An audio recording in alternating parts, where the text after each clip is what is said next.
All right, for more now on what was probably the rowdiest State of the Union address we've ever seen, I want to welcome in Oklahoma Senator and member of the Armed Services Committee, Markwayne Mullin. Senator, good morning. Great to see you. Saw you last night on TV. Thanks, Rob. You tweeted after the president's address, quote, "We have a 40-year high in inflation. Homicides are up 43% nationwide, 4.3 million illegal border crossings, 13 troops lost in Afghanistan. America is weaker and our enemies are emboldened." What was your reaction to that speech last night?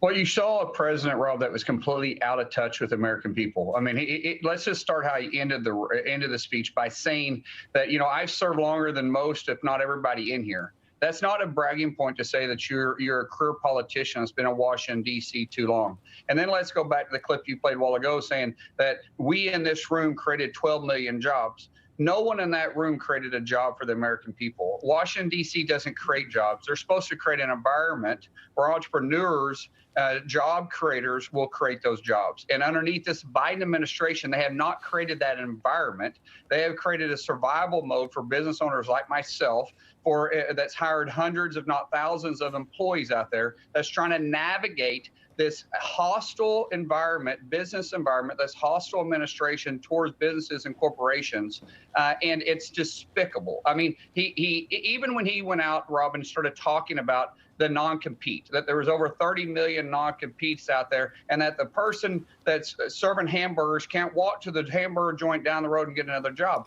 That is so stupidly incorrect that the president of the United States doesn't even understand what a non-compete is.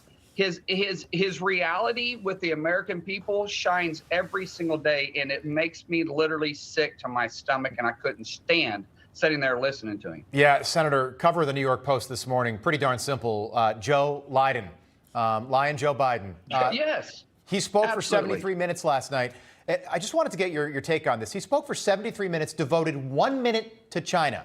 Take a listen to what the president didn't say about the balloon. I'm committed to work with China where we can advance American interests and benefit the world, but make no mistake about it. As we made clear last week, if China threatens our sovereignty, we will act to protect our country, and we did. All right, so Senator, after the balloon saga over the weekend, to me, you got to go back to the drawing board and rewrite this speech. It seems like he delivered the same speech that he had prepared before we heard anything about the balloon on Friday. Yeah, you know, here's the reality. After the American people found out that we had a Chinese spy balloon floating across the continental United States, it took them 8 days to shoot down. What we have learned now publicly and in briefings that they had been tracking it since it entered Alaska. They knew well what it was doing and where it was coming from, and they still let it float through. And if American people wouldn't have saw it, they wouldn't have done anything about it. Here, I was talking to truly one of his senior aides, and this is an appointment made by President Biden, and I'm not going to mention the guy's name, but he's been with several administrations, starting with Bush 41. And the gentleman said, he says, "I have been here through the Cold War, and I will tell you, the Cold War compares nothing to what we're dealing with today with China." And for the President of the United States to literally spend 1 minute on an adversary that is truly the biggest threat to the American people that we have seen in my lifetime and your lifetime, absolutely is despicable. Yeah, 73 minutes. And you saw a 4-star general a couple of weeks ago told his men to get ready for war with China. Right. That gets your attention. Senator, we appreciate you being with us and breaking that down. Good to see you. Thank you.